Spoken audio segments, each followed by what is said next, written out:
Next देख लीजिए, कुछ हम लोग कॉन्सिक्वेंस डिस्कस कर लेते हैं।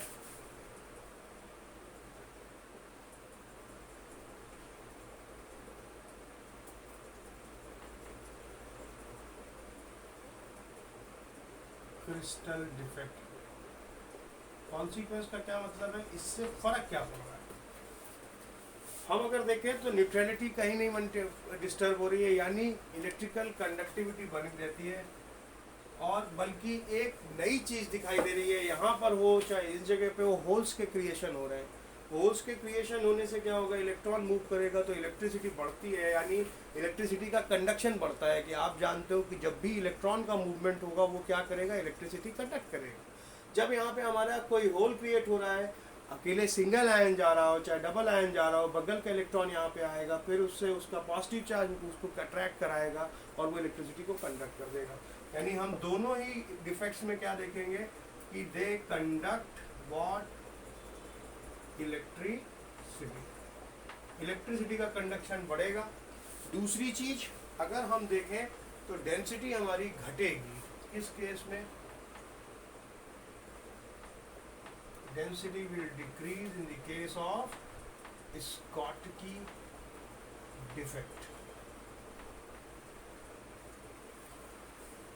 जब हम बात करते हैं फ्रैंकल की, वहां पर कॉमन रहेगी, डेंसिटी में कोई अंतर नहीं आ रहा।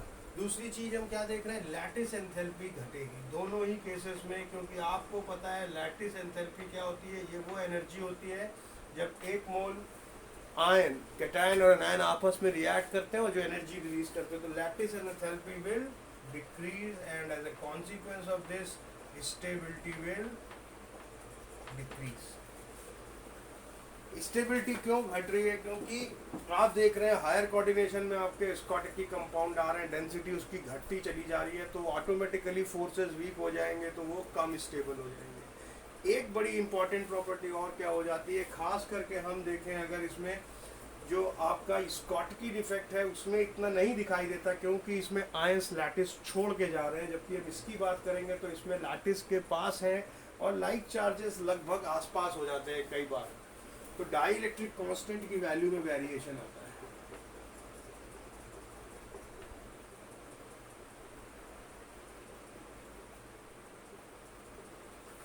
Like charges are nearer, they are more closer, that affect the dielectric constant of crystal।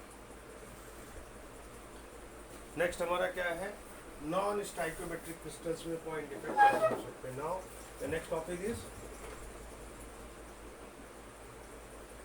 Point defects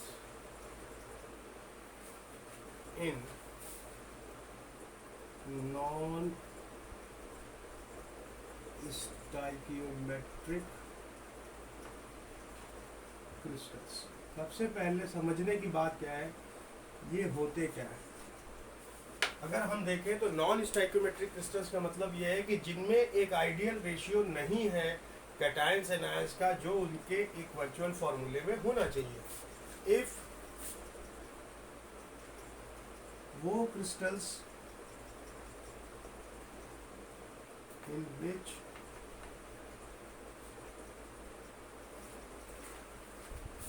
ratio of cation and anion present is different from ideal chemical formula। ऐसे crystal जिसमें जो radius ratio है cation anion का वो different है, किससे, ideal chemical formula से। ध्यान रखना ये हमेशा हमें किसमें दिखाई देंगे, ट्रांजिशन कंपाउंड में। यानी जनरली ये कैसे होते हैं, they are transition metal crystal, क्योंकि वेरिएबल स्टेट्स इसी में दिखाई देंगी ऑक्सीडेशन की। कुछ इसके एग्जांपल है, जैसे हम बात करते हैं कि हमारे पास सपोज वी हैव VOX, ये क्या है, वेनेडियम के ऑक्साइड्स हैं। इसमें जो X की वैल्यू है उसकी रेंज कितनी है, 0.6 to 1.3, यानी इसका परसेंटेज ऑक्सीजन का 0.6 से लेके 0.7, 0.8, 0.9, 1, 1.2, 1.3 तक वेरिएबल है, बदल रहा होगा। कैसे होता है अभी धीरे से समझ में आएगा। हम बात करते हैं फेरस ऑक्साइड FeO। इसमें जब आप देखेंगे तो ये नॉर्मल केस में FeO का कंसंट्रेशन होता है 0.95O, यानी ये एक नॉर्मल कंसंट्रेशन है, नॉर्मल परसेंटेज डिस्ट्रीब्यूशन है किसका, आयरन का। लेकिन एक्चुअली में जो रेंज है वो कितनी है, 0.93O टू Fe 0.96O, यानी 0.93 से 0.96 के बीच में इसकी रेंज चलती रहती है। तो हम क्या कह रहे हैं कि ये हमारे वेरिएबल है। जैसे जिंक की हम बात करते हैं, जिंक ऑक्साइड में वेरिएशन इसमें भी है, लेकिन जिंक एटम का एक्सेस है ratio distribution than oxygen of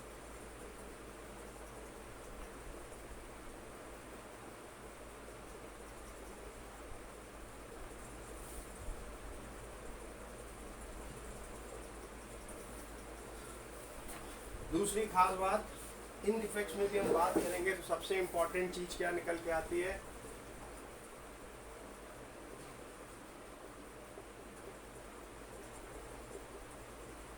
electrical neutrality maintain रहेगी, बिल्कुल भी चेंज नहीं होगी, इट इज एब्सोल्युटली फिक्स्ड। दूसरी, अगर हम बात करें तो ये डिफेक्ट यहाँ पे कितने तरीके के हो सकते हैं, नॉन स्टाइकियोमेट्रिक कंपाउंड्स में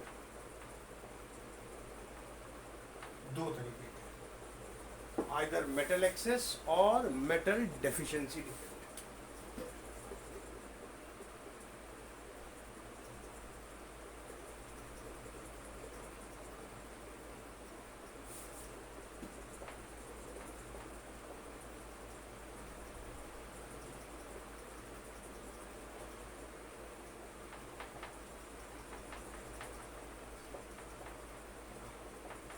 यानी इसमें हम देखेंगे तो पॉजिटिव आयंस हमारे कैसे हैं, they are lesser than negative ions, but इस केस में हमारे पॉजिटिव आयंस कैसे हैं, they are higher than negative ions. Clear.